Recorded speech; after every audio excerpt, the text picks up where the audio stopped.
listening to the Bulldog Hour, getting you inside the Wilson football program with weekly game previews, recaps, highlights, and interviews.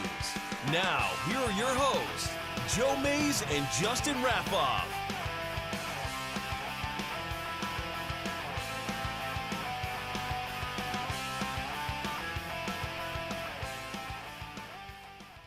Hello, Wilson football fans, and welcome to the third episode of the new and improved Bulldog Hour. I'm one of your hosts, Joe Mays. Alongside of me sits Justin Raffoff. Yeah, it's good to be back. We have plenty of football to talk about tonight. It's been a little while since we've checked in, but a lot of good news. Last time I think we'd come back, trying to rebound off of a tough game. And we've had some tough games along the stretch that we're going to talk about tonight, but a little more fun, a little more upbeat show tonight. Yeah, definitely. We are coming to you here now a little bit past schedule. We originally wanted to be on 2 weeks ago. Things got moved around, so we're here this evening. We have a lot of games to cover. As Justin kind of alluded to, last time we were here, the Bulldogs had just finished their non-league slate of the first 3 games of the season. Victories over Governor Mifflin and CD East, then a tough loss to Central Dauphin. We recapped those games, but we're back here for episode 3 to go over the first 5 of 7 Lancaster-Lebanon League Section 1 games, and they will be the victories, all 5 of them, over McCaskey, at McCaskey, home versus Cedar Crest, at Hempfield, which was a big one, home versus Conestoga Valley, and most recently, just 2 nights ago, a big win at Manheim Township, which has put the Bulldogs in the driver's seat all alone to claim another league title, which would be their 8th in a row. So we have a lot to cover this evening. We'll have highlights, players of the games, and all that stuff. But hey, Wilson football is where we expected to be at this point. I know there were some questions in the early part of the season, but the Bulldogs resilient, fighting over a lot of adversity, primarily through the injury front, and they're starting to hit their stride. It's a good time of the year to be starting to play your best ball. That's right. You just need to, it doesn't really matter the sport, you need to kind of weather the storm of the regular season, and then hopefully you start clicking and you get healthy at the right time. And we still have a few weeks left in the regular season, so hopefully they can continue to weather the storm and hit their stride at the right time. Yeah, and the first game we're going to talk about here is the victory in Week 4, which saw the Bulldogs head down to Lancaster to take on the McCaskey Red Tornado. And as I mentioned, all those games were Bulldog victories, continuing the streak of section or league wins. And this got them, we got there on a 38-7 count. Wilson was able to top on McCaskey 38-7.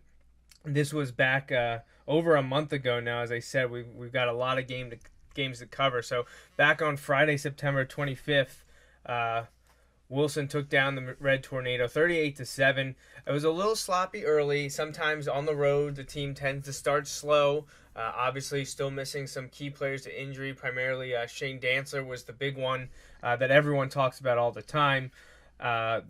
Wilson kicked a field goal in the first quarter, put up 2 touchdowns in the second, but before they were able to stretch that lead, they're up 10-0 when McCaskey actually mistakenly ran a fake punt. I think it was a bad snap, but the return team was unable to stop them, and they picked up a big gain and scored, and all of a sudden it was 10-7, and you're starting to feel the heat. At least that's what the fans and media put forth. And I'm not saying this to just seem like I knew this was going to happen, and this will come up when we talk about the Hempfield game. Because of the history of the program, especially under Coach Dom's tenure the last 10 years now, you expect to win. That's not hyperbole. You honestly go into the game thinking, sometimes knowing you're going to win. So when an inferior team, doesn't matter the opponent, a team that you expect to beat, keeps the game close or even has a lead, people don't panic. The people that are important to the actual outcome of the game don't panic, meaning the coaches and the players don't ever start freaking out that this is the end. And you could see that in the second quarter in Lancaster, back in week 4. McCaskey scored late in the second half, like 2 or 3 minutes to go, cut it to 10-7, Wilson lead, and all the Bulldogs did was drive down the field and score a touchdown in the final minute to stretch that lead to 17-7. Not great against a team that you know that you should be beating pretty handily, but we all know the final outcome. The Wilson defense shut out McCaskey the rest of the way. They put up 3 more scores, and Wilson gets the 38-7 win over McCaskey. Yeah, like you said, Wilson was able to kind of get done what they needed to get done in the first half there. It wasn't pretty, it wasn't great, but they were able to kind of go through and keep the lead, and I believe they stretched it just seconds before halftime on a 4th down play that really stretched it at halftime. And then the second half, they were able to kind of exert themselves there. But when you look at it, I mean, the defense, while it was close to the first half, the defense only gave up 114 yards, so that's a pretty dominant, and I know they only gave up the 7 points, but that's a pretty dominant game, and the offense was nearly at 400 yards of offense. So a lot of times in those types of games, when it's close, you kind of alluded to this earlier.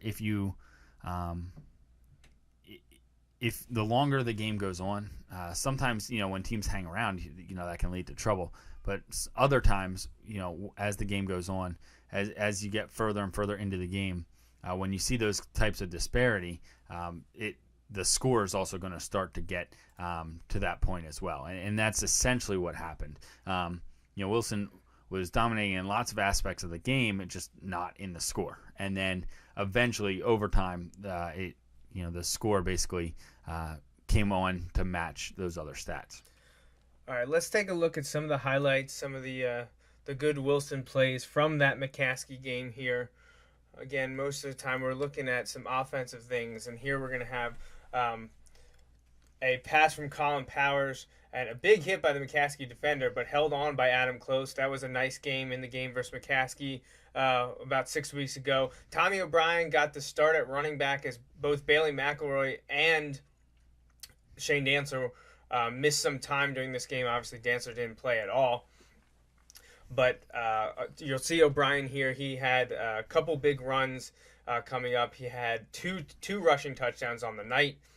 Right there was a huge play by Collin Powers hitting Fode Jallow on a really, really nice touchdown. Really, really nice long pass play. It was a good job of Tommy O'Brien picking up the guy coming from the outside, too. Sometimes when you're down to your third running back, that can be a little shaky, but he stepped right in there. And here's the first point scored of the game. It was a field goal by Nick Hart. I think it ended up being about 25 yards or so. That put Wilson up 3-0. And the highlight package decided to put both angles into this now, which they hadn't been doing before. So it says ball on the 15, so 7 20, yards. So 32-yarder. Yeah, so a little bit longer than I expected. That's good. So Wilson again up 3-0. Now we're gonna see a little bit of defense here, and much like the game against CD East in week 2, when you have an athletic quarterback and an athletic group of receivers, the defensive line and linebackers have a lot to do to keep him corralled, and they did that. And you're seeing right here Ike Schonauer dropping back into pass coverage, and he just kind of spies the quarterback, and when he goes to move, he mirrors him and takes him down. Yep. And we're used to seeing that from Ike. We've seen it now for basically 3 years, and he's the reigning linebacker of the year in the league, and I'd expect him to get a good look for that award again this year. On the screen now is a quick pass from Collin Powers out to Bailey McElroy, who made his appearance here. He left later in the game with an injury, but just a nice read by Collin Powers. His primary receiver is not there, and he gets the screen pass out, and good blocking downfield, and Bailey McElroy picks up a big gain, 20 to 30 yards. Another defensive highlight here for you from the McCaskey game, and it's just a nice read on the screen pass, and Alex Twyford picks off the ball over top of the receiver. He just jumps over him. Here we got another angle from the rear camera here. You'll see the McCaskey lineman let all the Wilson guys go, but Twyford there just tips it to himself. Yeah. Yep, it's a great play by the junior Alex Twyford. He also got in on the action on offense as well. He's the one that scored the touchdown right before halftime, and he also is catching that pass right there, which is going to set up Wilson's first touchdown. So a lot of good action going on in the McCaskey game. We'll let this roll in here as we kind of just put a bow on what happened in Lancaster about 6 weeks ago. Not too much else to really say. You know, it was a good victory. Like we started out slow, but they started to gain momentum. Players stepped up. Twyford and O'Brien had 2 touchdowns apiece, and I believe the middle one went to Adam Close. We had the field goal from Nick Hart, and there's Tommy O'Brien's first popping up on the screen there. That gave Wilson the 10-0 lead. But a win is a win, and it was the first league game. Right. Wasn't as crisp at the beginning, but and it was a good game to kind of bounce back after that Central Dauphin game where they had gotten pretty banged up. Just physical game. Close game. Where Wilson wasn't able to come out on top, and to kind of rebound in this game and kind of work out some of those kinks in the first half. But then really to get things rolling right before halftime and through the second half was good for the team to kind of get rolling and back on moving in a positive direction again. Yeah, it really was. And yeah, like you said, I mean, after the Central Dauphin game, which was such a heavy-hitting game, back and forth, the momentum changes, then having to travel on the road, start league play against a team. Whenever a team plays Wilson, they're always hyped up, and we've seen that you get everybody's best shot. Everyone's best shot, and the first quarter, and you're going to see tricks. You're going to see all kinds of stuff. Everything. They have to be ready for everything. Right. One of the things that really kind of has separated a lot of the great teams, and that would include many of these Wilson teams, is you can't let one bad outcome or one outcome that you lost quickly become 2. And when you think about that, if there was too much of a hangover from that Central Dauphin game, like you mentioned earlier, McCaskey has enough talent at the skill positions where they can score some points in a hurry if you're not doing your job. So it was a good way to rebound and get moving in the right direction. Yeah. I think that's about all we have to say about McCaskey. We've got a lot of games to cover, so we want to keep moving. There's a lot of highlights of the game, especially since it decided to give us 2 angles of each play, which is a little bit of a surprise compared to the first 3 games that we covered. But it's nice to be able to see how everything works out. All-around solid game once again from Collin Powers at quarterback. The receivers made plays when they needed to. Nice duo running between Bailey and Tommy O'Brien, and the defense again swarming. Other than when they got pinned deep after that punt mishap, they dominated the game, and that includes the backup and second teamers JV. Yeah. You said total yardage 114 yards. The varsity didn't really play the entire fourth quarter. Right. So even the guys that are going to be stepping up next year and 2 years, they were able to hang tough with an older that means squad. you're limiting the big plays that sometimes you can give up there. So it was a good all around team effort. A little slow start, but they got things going. They didn't panic, like you said, and they were able to get that win. All right, so Wilson gets back in the win column. They got that victory over McCaskey. They moved to 3-1, 1-0 in the league, and that's the big one. You'd love to go have another undefeated regular season, the 3rd in a row, but they lost to Central Dauphin. It is what it is. It doesn't hurt you when you search for that league title, and that is really the first goal. You want to get that every year. You'll be in the playoffs then, and for this Wilson team, they're working towards an 8th straight. Well, the next week they returned home and were able to take on Cedar Crest at Gursky Stadium. And fortunately, once again, Wilson was able to come out on top. I'm forgetting something, though. Before we jump on, I forgot about the player of the game for McCaskey. So let's pull that up right there. We decided to go with junior tight end and defensive end Alex Twyford. We showed you on that one play that tipped to himself interception. I mentioned he also had 2 receiving touchdowns. In all, his stat line against McCaskey was 5 catches for 78 yards and 2 touchdowns. He also had 2 rushes for 13 yards and that aforementioned interception. really it was Twyford and O'Brien who dominated the stat sheet. Both juniors that'll be back for the 2016 team, so it was nice to see them stand out, and really both of them have played extremely well over the next 4 games that we're going to talk about here. But Alex Twyford was our player of the game for McCaskey. All right, so like I mentioned, moving to the Cedar Crest game, Wilson came out on top of that one, and it actually wasn't even as close as the score would say. Wilson won 35-14, but Cedar Crest's touchdown came in garbage time at the end when they had younger players getting some meaningful snaps under the Friday night lights. It really was another dominant performance by Wilson. They jumped out to a 14-0 lead in the first, added another 2 touchdowns in the second to be up 28-0 at halftime. They did stretch it to 35-0 before giving way to. They stretched it to 35-0, invoked the mercy rule, and then immediately started subbing guys in. It was a little early because that was still in the third quarter.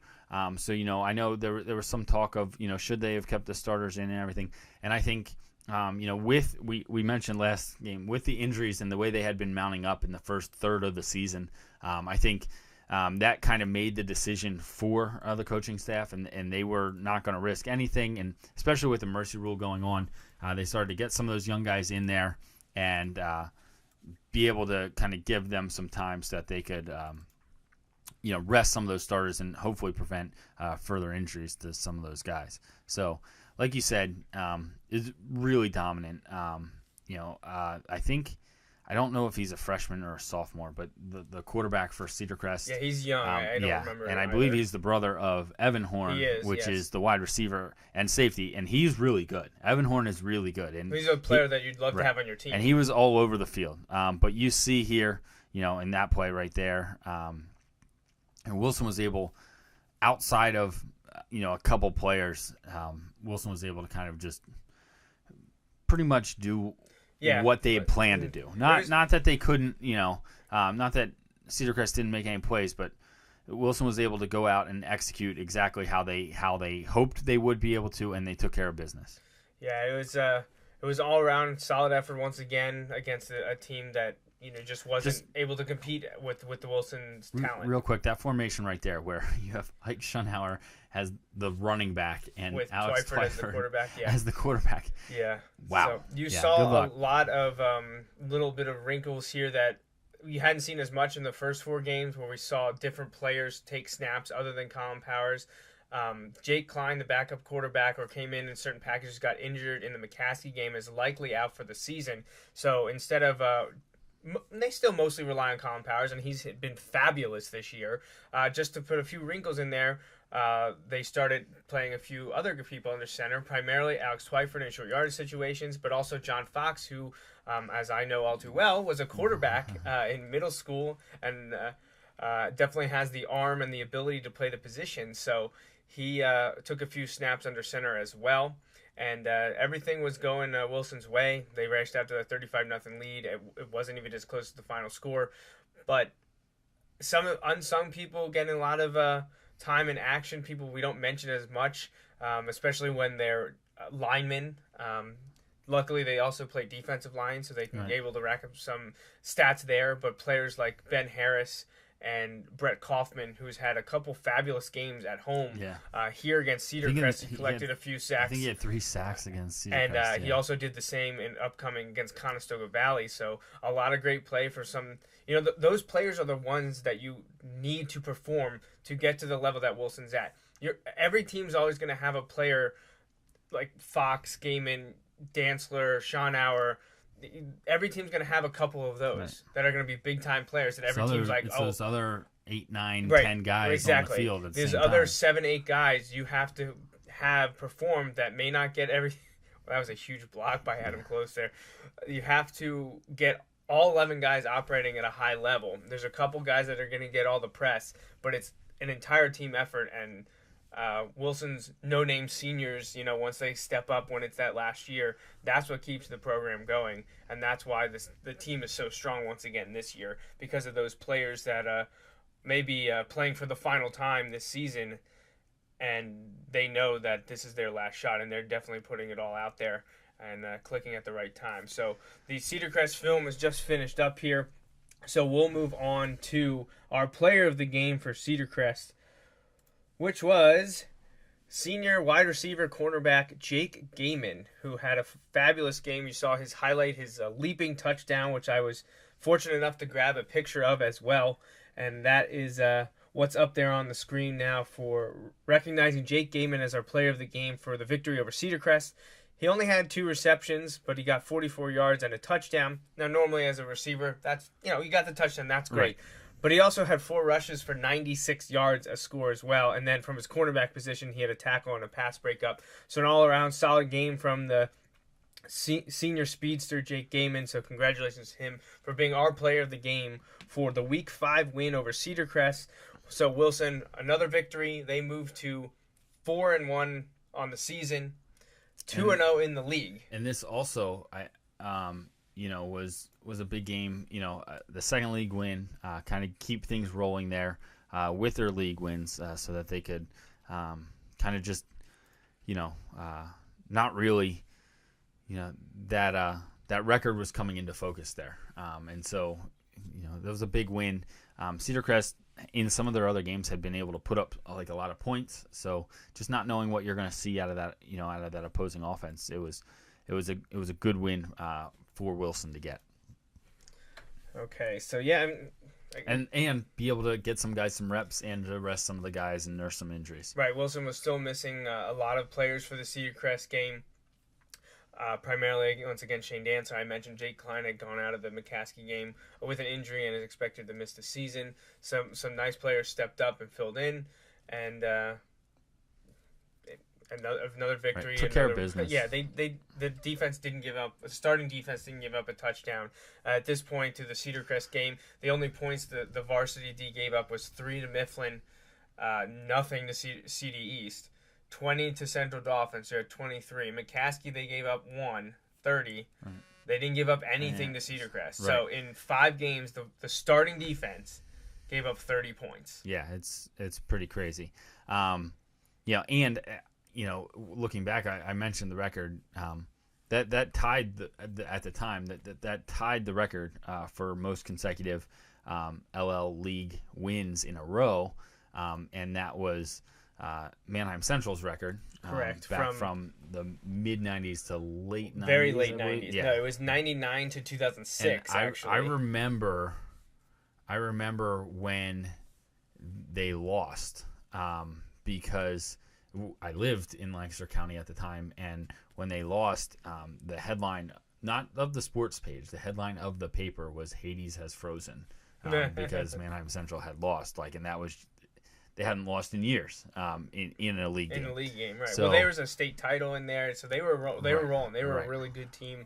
1999 to 2006, and I believe, I wanted to check this, but I couldn't find the information back into the 90s on season-by-season schedules, but I believe the Manheim Central win streak that ended at 52, their first win in the league was the week after we beat them in 1999 when Pete Gilmore rushed for over 300 yards, and we had built a big lead, and they started fighting coming back, but Wilson came out on top. Next week, Manheim Central went out, and I think they put almost 100 on whoever they played. I think they might have played Solanco. Yeah, they won 93 to 7 or something like that, something ridiculous. I think that was the first game of their historic win streak, which now.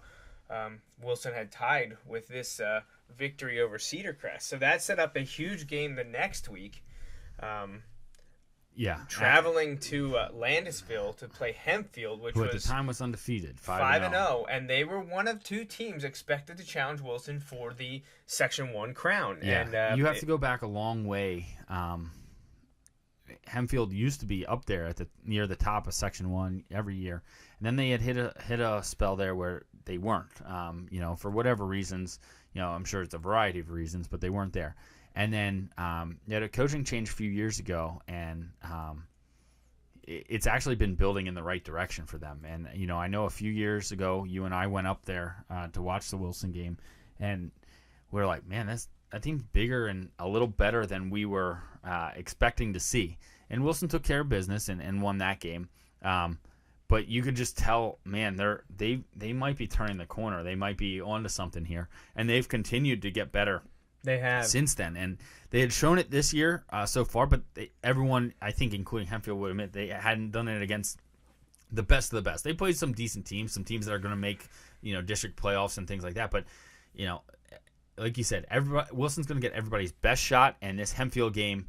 Hempfield really wanted this one, and not that Wilson didn't. Wilson wanted that record all to themselves. They didn't want to share it with Manheim No, you Central, don't ever want but to share it set a up record. a huge matchup in Section 1. And I think Hempfield had a bit of an issue, I believe, in the 2012 season. Kind of some, I don't want to call it a scandal because it's high school sports. How scandalous can it really be? But there were a lot of players that I believe ended up being suspended or maybe even kicked off the most team. of the year. A lot of young players got to play, and they reaped the benefits over 2013, 2014, and into this season because those young guys have become leaders of the team. Sam Kramer and Will Blair, among those two very strong players for Hempfield this year in 2015.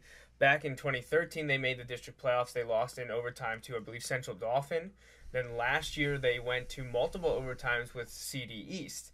So they were clicking at the right time, too. They couldn't get that final score to advance them in the playoffs. We could have actually, I think that would have, if they would have beaten CD East in multiple overtimes on a Saturday night, we would have been playing Hempfield again. Talk about how some unlucky draws in playoffs, though. They have to play Central Dauphin and CD East, and CD East was really good last year. Yeah.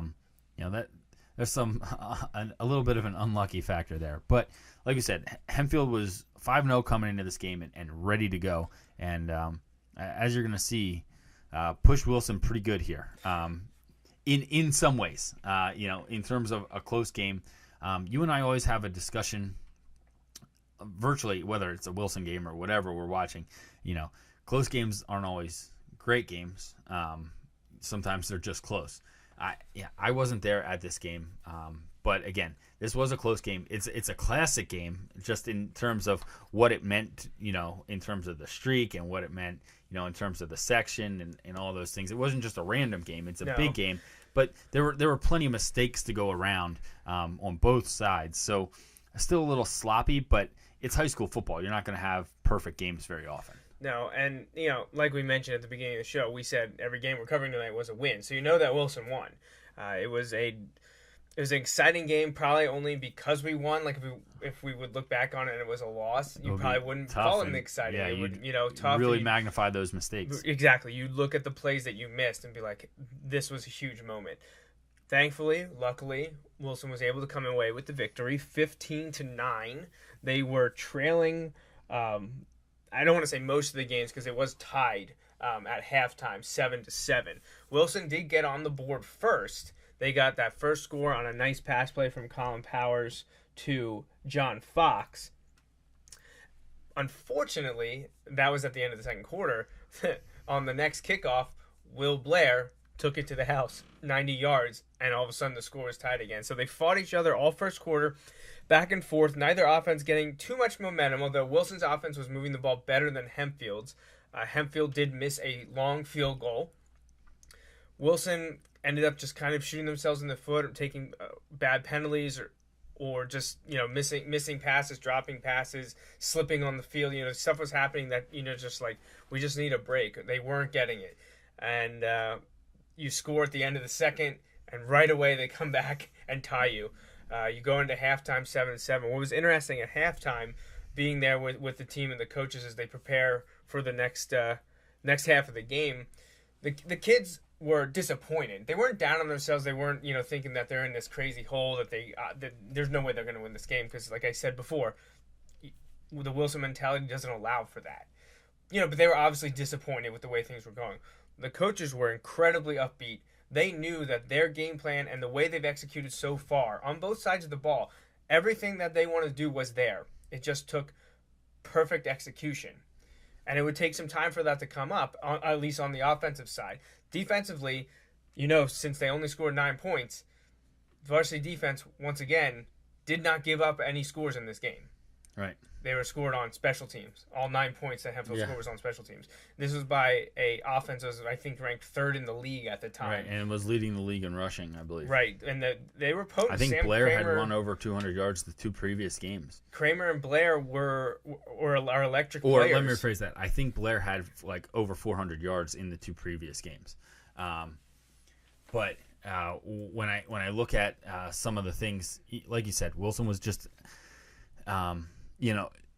it's tough because the special team plays seemed to really swing momentum more than the long sustained drives that Wilson was trying to get. So Wilson had to work so hard, was able to get in the end zone, and then gives it up instantly. And then they battle back and forth, and then eventually they give up a safety on a botched punt. A snap over the punter's head. And so then all of a sudden you're like, oh man, we're down 9-7 with these issues. Towards the end of the third quarter, right? And all of a sudden, all of a sudden everyone's thinking, well, is this the game? Is this not? I say everyone.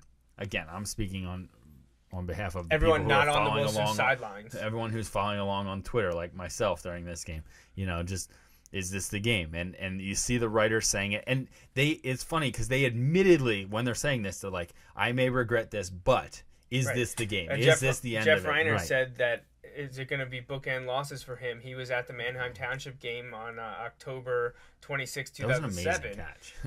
And he's like, am I going to see the end of the streak? I saw this basically the start of the streak, the last loss. Am I going to see this loss here? Well, obviously that didn't happen. But yeah, if you're watching the video here, we just showed the touchdown pass to John Fox, which was an incredible catch. I was able to catch the photos of that, and here is the botched snap slightly over backup punter Connor Yurik's head, who's in the game now playing because Jay Klein out for the season with the kidney injury. Right, and so Wilson goes down 9-7, and then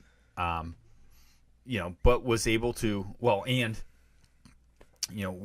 had mentioned, I don't know if we mentioned it on the air or off the air, but Collin Powers is having quite the year, and I believe he was intercepted in the end zone. Yeah, it was a great play by the defensive back. You saw right there, if you're watching, the last play that just popped up in the highlights was a great pass play to John Fox to get him inside the 25. Mm-hmm. Well, in the next couple plays, on a fade route in the end zone, Collin Powers was picked off for the first time and only time this season so far. Now, that was probably around 6 minutes or so to go. Right, and that's when everyone really was like, that was man, the point, Wilson had struggled to get down in the red zone, finally gets close, and then a pick in the end zone.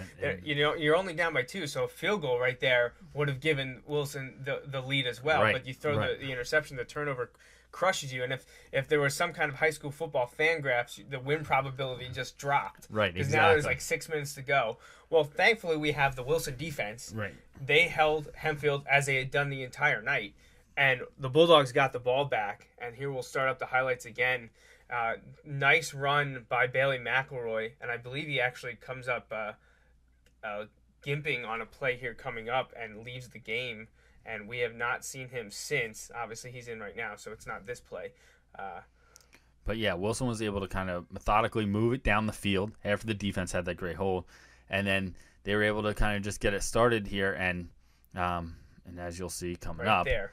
That hit. And I think he's been kind of questionable. I don't think it's necessarily. He hasn't played the last 2 weeks. Right. He has been on crutches. I wouldn't be surprised if he's out until the playoffs. Almost more of a precaution, kind of like they've taken it slow with Shane. Right, and as you kind of mentioned, we're starting to see Shane be worked back in. So, some of that, and Tommy O'Brien has really stepped up. So here we go. This was the big play. I just wanted to pause this before because the play before this was actually the same formation. This almost full heavy line. Ike big at fullback, backfield. Twyford taking direct snap. Lots of weight, lots of strength there.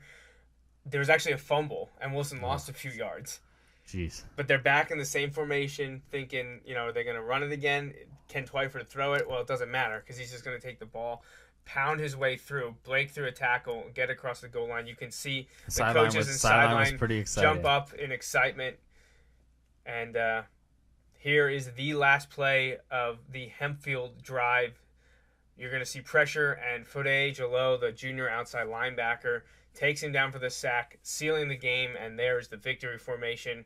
And that, my friends, is how the Bulldogs were able to own the record for consecutive Lancaster-Lebanon League wins of 53 and counting. Yeah, and like you said, it was an amazing win, and it was funny just hearing all the different people talk about it from different perspectives. Obviously, we have more of a rooting interest in this streak and in the games. So as some of the teams were waiting, to kind of see what would happen there and waiting for their chance, and some of the writers are waiting and stuff like that to see the reaction to it. But then honestly, to be fair, I did see plenty of congratulations going around. It's pretty amazing. They were able to battle for it. They needed to earn it. Like you said, the defense didn't give up any points, and you still find yourself down. That's one of those where a lot of teams kind of pack it in, especially after that interception with 6 minutes left. You might see a team go down and score and open up the lead or something like that. But the defense didn't get down. They did their job, got the ball back, and you could tell it didn't really affect Collin much at all. He went back, and he let him right back down the field for another touchdown. And that's what you need from a quarterback. You'd love to have the powerful arm, the pinhole accuracy, but if you have a quarterback and just forget the last play, good or bad, just go out there and make do the their next job. Play. That's something that to hold on to, and it's been a pleasant surprise from Collin this year. You said it, and how true is it for everyone? I don't know, but the team didn't panic. The team, they get the ball with a few minutes left, and they're not panicked. They know we can go down and score right here, and the coaches know we can go down and score right here, and they did. When you start to panic and you start to press, then bad things start happening. Everybody tries to do too much, and things start to fall apart. Against good teams, against inferior teams, that might still be good enough. But against good teams, when you're in a close game, you need to stick together and have everyone kind of firing together. And Wilson was able to do that.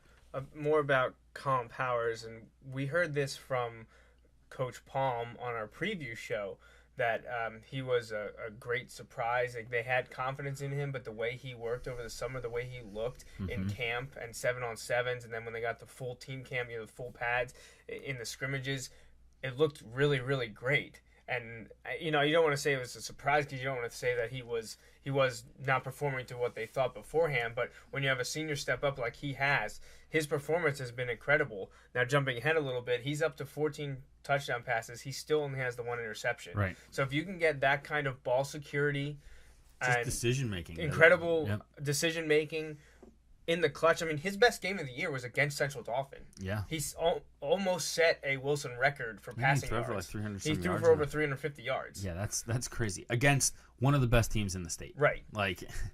And that's pretty amazing. Collin Powers has absolutely been incredible. But again, Wilson got their 53rd consecutive LL League win. That set a new record. And as you can see, if you're watching on the screen, Coach Doms was pretty fired up about that. Yeah, usually he's still pretty calm, cool, and collected after the games when he's talking to the team. He can be excited, but he kind of helps keep things in perspective. And I think 53, they didn't really make any bones about it going into the game. They said, we don't want to share the record. We want it. They were very clear about that. They were proud of what they had done, but they felt that they weren't done yet. So congratulations to the team to get that record, and hopefully they can keep it rolling for a few more weeks yet this year. All right, and the last part on the Hempfield victory, again, Wilson came out on top 15-9, setting the Lancaster-Lebanon League record for most consecutive league victories. Player of the game, once again, for the second time this year, is going to be senior wide receiver safety John Fox. We mentioned that he had the lone touchdown pass. He had made that great catch, but he also set the tone when he got the ball on rushes, whether it was direct snap or not. On the first highlight that we showed, he absolutely trucked a defender and kept moving. He made bone-crunching hits on defense at least 3 or 4 times where I was shocked that the opponent was even able to get up. That's how hard he was hitting people. He hit Kramer one time so hard, and this might have been in the fourth quarter. I think it was after the interception, and Hempfield got the ball back, so we're around 6 minutes to play. He hit Kramer so hard that he actually had to come out. John Fox had to come out for a play just to gather himself before going back in and doing the same thing over and over and over again. So he finished with 3 receptions for 62 yards and a receiving touchdown, added 4 rushes for 35 yards, and made 5 tackles from his safety spot. And he's really one of the big leaders on this squad this season. Yeah, stepped up and had a big game in a big game, and that's what you expect from your leaders. So congratulations. And again, congratulations to the team on setting the record in that game. And hopefully they can continue to push it. And we'll talk about at least a couple more times in just a minute. Yeah, so we've done 3 games. Wilson's now sitting at 5-1 through week 6. They're 3-0 in the league, which that's the big one. That is the most important thing to take away there. They return back home to take on Conestoga Valley, who last year Wilson absolutely dominated there. For some reason, the Buckskins wanted the trash talk last season. I never really understood that. Wilson field dedication night to there put, too. Yeah, Wilson proceeded to put, I think it was 61 on them, and basically shut them out until JV came in and gave up a couple scores, I think. But utter domination last year. More of the same expected this season, and they certainly didn't disappoint. The scores, once again, closer than it really needed to be because the Wilson starters were out of the game, I believe, in the end of the third quarter, maybe mid-third quarter. Wilson raced out to a nice lead early in this one, and they got the victory over Conestoga Valley 38-7. They were up 31-0 at halftime. They scored early in the third quarter to invoke the mercy rule. The clock was running. They gave way to backups in JV, who gave up a score, I think, with like 15 seconds left. I think it was, yeah. Which disappoints the seniors and starters because if you get a shutout, the defense gets pizza. Right. But it has to be the entire team. It can't just be the varsity. Right. So when they score with like 16 seconds to play, you know the seniors and starters are just like, oh man, you got to be kidding me. But Wilson got the win, 38-7. That's the most important thing. It was another great game. Wilson dominated once again. They held Conestoga Valley to net offensive yards 86. Now, this is an air raid offense that just throws the ball. And Stoltzfus, a junior quarterback, he's no slouch. No, he could be good. starting in a couple programs. Right. And they have I think they have at least one receiver, running back, or someone who is pretty good as well. So they've got a couple pieces. They're still trying to get fully in step in that transition up to Section 1. To give Conestoga Valley some credit, they are. At least they appear to be, and this isn't based solely on the Wilson game. They appear to be miles ahead of where they were last year. Yes. They'd won 2 games in a row coming into this Wilson game. Yeah, they were actually 3-3. Which is, again, I'm not sure they won a game last year. If they did, I think they only won a couple. I think they finished like 2-8. Right. Yeah. So, that was a big. They're moving in the right direction. They still have a long ways to go, but again, this coming off of the big win at Hempfield. Again, sometimes this can be trouble for some teams, and Wilson handled their business right from the start and didn't let this ever be in question.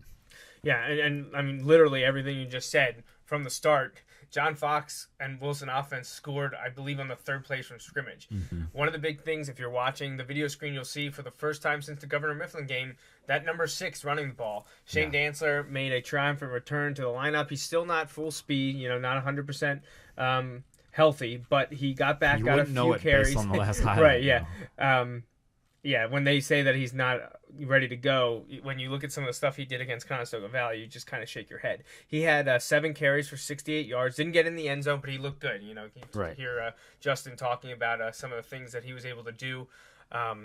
John Fox, again, 2 touchdowns. Great catch there. He scored on, I believe, the 3rd offensive play from scrimmage, and that just kind of signaled the way things were going to go all night. Here on the screen, you're seeing a shovel pass to Tommy O'Brien, and he just breaks tackle after tackle and just keeps on going. And again, this kid's a junior and will be back as a 2-way starter next season. We're going to get a nice little field goal here from Nick Hart. 27-yarder, 28-yarder. Good, and yeah, that was good by a long way. Yeah, he had good air under that one. And here we'll get a nice defensive highlight. We see a combined sack from Leo Quigley and Brett Coffin, who, again, when we talked about the Cedar Crest game, we said how Brett Kaufman was in the backfield all night. Same thing held true for the win against Conestoga Valley. Brett Kaufman all over the place, looking great in the victory just a couple weeks ago. So we'll let the highlights play out here. There's just a couple more to go before we move on to the last contest we have to talk about. But again, Wilson just looked absolutely phenomenal in their last home game. Everything clicking correctly in all phases of the game. Wilson just dominated, gained the CV team by over 300 yards. Wilson had 389 yards of total offense, and they held CV again to 86. Yeah, so again, the offense was clicking, and the defense was too. That's a good combination. So it's absolutely a great combination. Great job. We did not have a letdown after the big emotional game at Hempfield, and to come out and take care of business. And again, get some meaningful reps for some of those other guys. And we see that this year. If you look at some of the injuries that they had in the first part of the season, having those opportunities to get those guys in that needed to step up this year, maybe last year in some of those games, so that some of their maybe this year was some of their first meaningful snaps, but they were getting snaps last year. Just even for some of the guys, that's huge, getting those guys some experience. So congratulations to the team on that big win over Conestoga Valley. And then that led to our player of the game for the Conestoga Valley game. Yeah, it was a tough one to pick because I said John Fox had a couple touchdowns. He looked good. Defense was swarming once again. We got to get Ike Shawn out in here one of these weeks because he's all over the field making tackles left and right. But we looked at it and just thought Collin Powers had another efficient game. 16 of 23, 200 yards, 2 touchdowns. So we give him the player of the game honors for Conestoga Valley. That's his second player of the game award. And in those 2 games that he got the award from us, he's thrown for over 550 yards. Yeah. So pretty good quarterbacking from the senior Collin Powers. So, all right. Last game, this one just 2 nights ago. This was the big one. After Wilson got by Hempfield 2 weeks ago, took care of business against Conestoga Valley, that set up a huge showdown in Neffsville, which, as I mentioned before, was the last place that Wilson lost a league game. Again, It was way back on October 26, 2007. I like the stats that you see in the paper every time. I think this year's seniors were in fourth grade when that happened. These guys, these seniors, John Fox, Shane Dantzler, Jake Gehman, think about that. Nick Klein, all those guys, Pete Widener, those guys were all in 4th grade the last time Wilson lost a game. Unbelievable.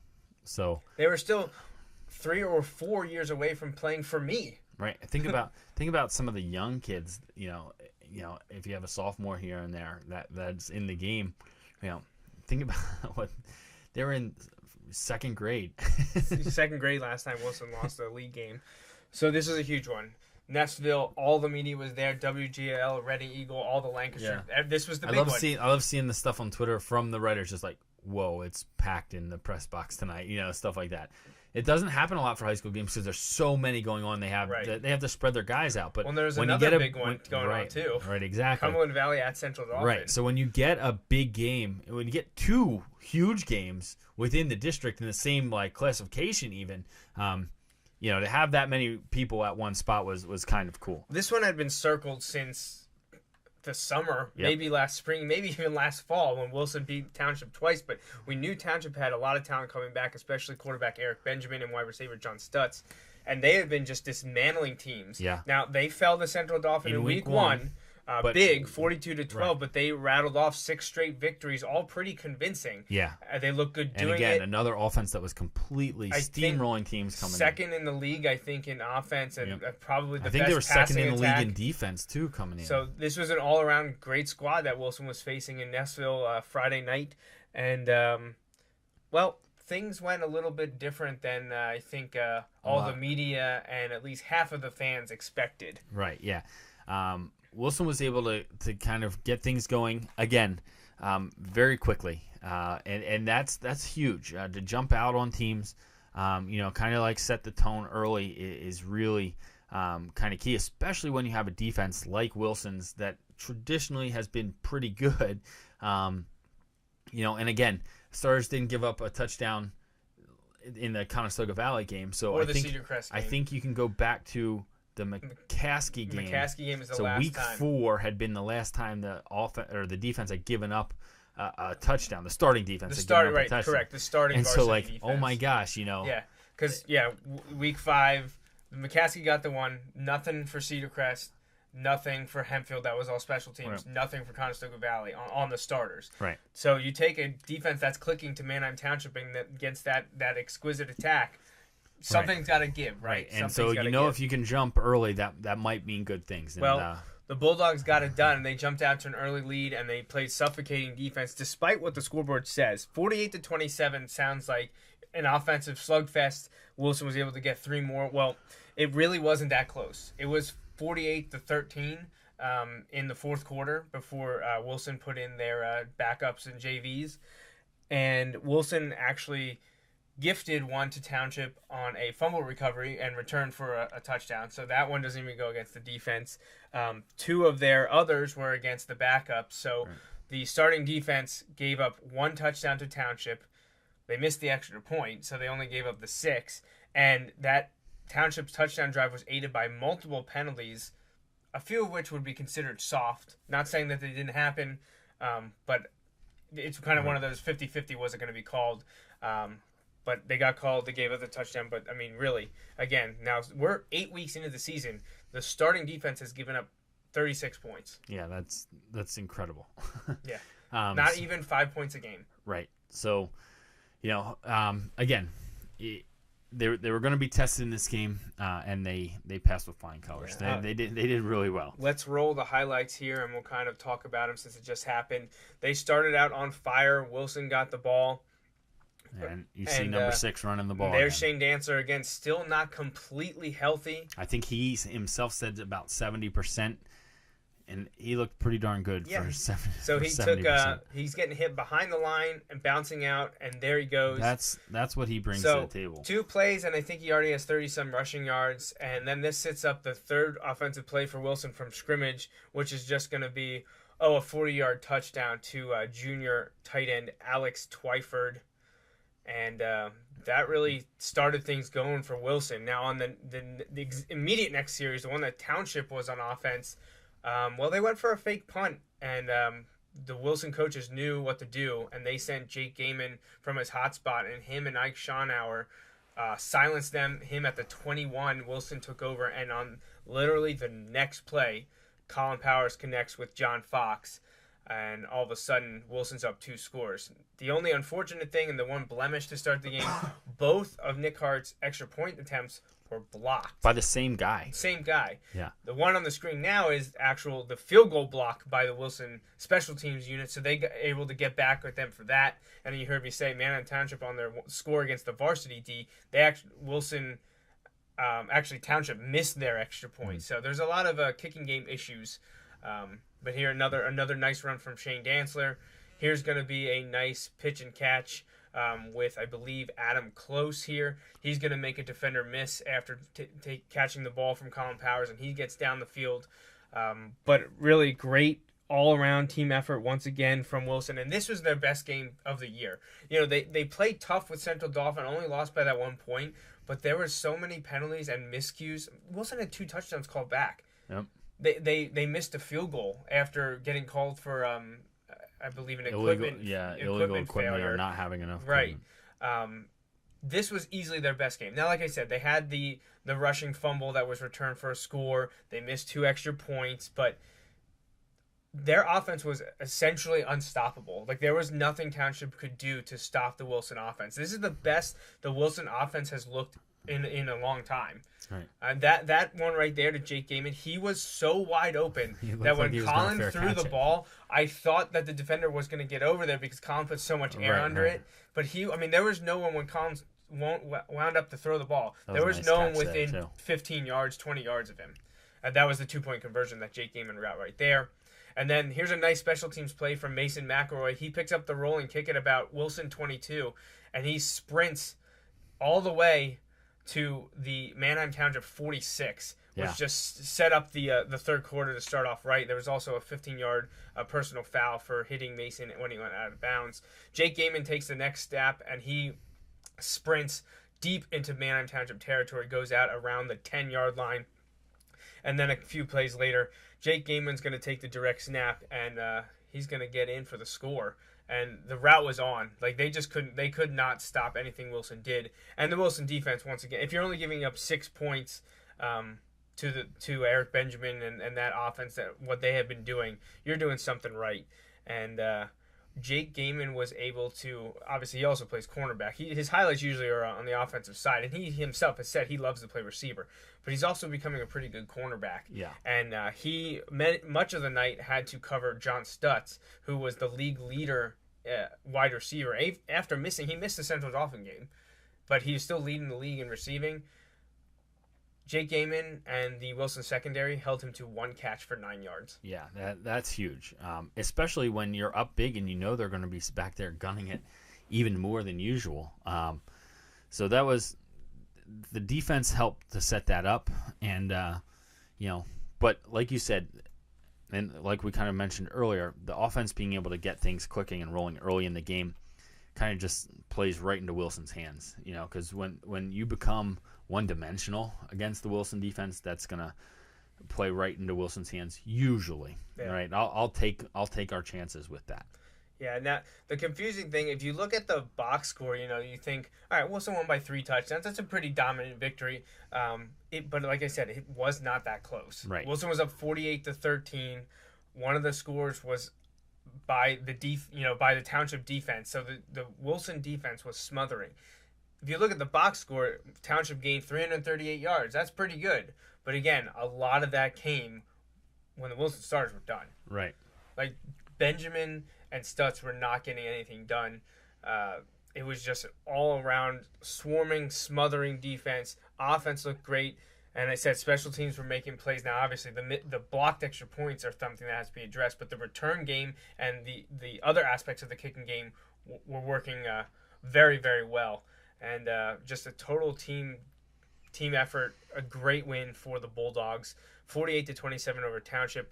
And Wilson now owns or sits alone in the driver's seat for another league title. Wouldn't have to share it with anyone as long as they take care of business these final 2 weeks. They're both at home, which is a plus. They're also both against the 2 worst teams in the Lancaster-Lebanon League. Penn Manor, I believe, is 0-8. Yep. Who Wilson plays this Friday, the 30th of October. Then the following week on November 6th, the regular season finale is at home against Warwick, who at this point is 2-6. Right. So, hey, puts Wilson in the driver's seat. Like we've said before, you have to come and you have to be ready to take care of business, because you're going to get probably you'll get Penn Manor's best shot this week, and you're going to get Warwick's best shot the next week. It's just the way it is. When you're up there, you have that target on your back. But hopefully, and I think they will be ready to answer that call and be ready to go for those 2 games, because I feel like this team, I think this Manheim Township game really kind of, they feel like they're starting to hit their stride, and this team feels like they haven't reached their potential yet, even though they're playing really well right now. And that's good, because when the team thinks they've kind of reached their peak, then you start kind of getting lackadaisical and things like that. But when you think you have something to prove yet, when you want to go out there and get things done, that helps a lot. Like I mentioned, this was a total dominant effort, and the coaches are extremely happy, extremely pleased. You can see offense coordinator Jeremy Palm was extremely happy in the fourth quarter after his offense scored again. This was it was a 4th down play, and they threw a little slant just to pick up the first down, run some more clock off. Actually, I think this was the third quarter. It was 48-13, 8 minutes left in the third quarter. That was right after the last Wilson touchdown, and was 4th and 4, little slant pass to Jake Gehman, who takes it 50 yards to the house. So incredible game plan by the offensive coaches, and superb game plan from the defensive coaches, Wolver, Palm, and obviously Coach Doms. What they've been able to do against Township with some of the talent they've had has been incredible. And this one, it was the best of the bunch. I know the last two seasons, 2013 and 2014, played Township twice, beat them both in the regular season and in the playoffs. So maybe we'll see them again this year. Who knows? But this time around, Wilson got the best of them in every facet. Coaching was absolutely incredible, which it made it tough to pick a player of the game. And because we had called it player of the game, I didn't give it to any of the coaches who I absolutely thought deserved it for this game, which you could probably say that every week with the coaching staff that Wilson has and has had for the last 3 or 4 decades. But since we call it player of the game, we're going to go with players this week, not singling anyone out, although we said we need to give it at some point to Ike Schonauer. So this is as close as we've gotten so far. So for the Manheim Township game, we're actually going to say, congratulations, Wilson defense, you're the player of the game. Because when you can hold Eric Benjamin to the output that he was able to do, which was not much, at least not when they were in the game. He was, let's see, where is it here? He was 9 of 24 for 129 yards and 1 touchdown. Now, he did get 63 yards and a score on the ground, but again, one of those was not against the varsity defense. They really limited what Benjamin could do, and again, I mentioned John Stutz.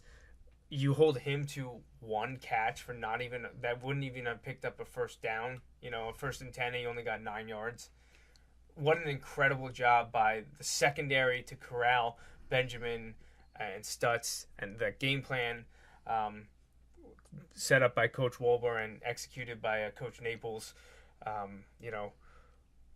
Wilson's still facing some injuries. Last week they lost another outside linebacker, Nick Stapone, to a knee injury. That forced the backup safety or the nickel dime back, Tommy O'Brien, to kind of play a little bit of a hybrid linebacker position. But him, Fox, Adam Close, another one of those underrated seniors that doesn't get talked about enough, Jake Gehman, Mason McElroy, and at times Brian Wright as well. Like any of those defenders, those DBs, what an incredible game from them. And obviously the swarming line and linebackers played their share too. And that's why we're going to say the entire Wilson defense, you're the player of the game against Manheim Township.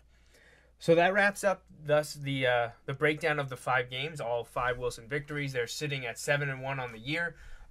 More importantly, 5-0 in the league. Again, 2 more games against some of the weaker Section 1 opponents in Penn Manor and Warwick the next 2 weeks. But we do want to talk a little bit about here some of the streaks that the Wilson team are going on right now. Like we mentioned earlier, the win against Hempfield was their 53rd straight Lancaster-Lebanon League Section 1 victory, setting a new league mark. With their victory over Township Friday night, they bumped that up to 55 and counting. They also now have 52 consecutive non-losing seasons when they got to 6 wins this year. The last time Wilson had a losing season, meaning they won less than 500 of their games, so generally 4 wins or less. Oh, that was way back in 1963, which was the season before Coach John Gursky arrived in West Lawn. Also, now with that 6th victory, they got to 40 consecutive winning seasons, which more than 500. So you had to win at least 6 games, primarily the way that the league is set up. The last time Wilson won less than 6 games was 1975. Wilson went 5-5 that season. Few streaks that are also getting ready to be extended, and they can clinch. The extension of this streak is the league titles. They have 7 straight right now, and if they beat Penn Manor on Friday, October 30th, they'll clinch at least a share of the title. Right. Beat Warwick the next week, they would have it outright for the 8th consecutive year. Also, they're chasing another one. They're trying to get to 8 consecutive seasons with 10 or more victories. With last two regular season victories, they'd be at 9, so they need to win the first round of the District 3 Quad A playoffs. So 3 more wins, and that will make an 8th straight season that they've won at least 10 games. Yeah, some impressive numbers there. And like you said, that's kind of a testament to just how things have been for a while. Some of those going back well before, our parents went to Wilson. So pretty impressive streaks that have been put together there, and including the current streaks of league wins and league titles, and hopefully they can finish out the next 2 weeks to keep those league titles going, and then into the playoffs to keep the 10-win seasons going. Speaking of the playoffs, we have power ratings have been coming out for a number of weeks.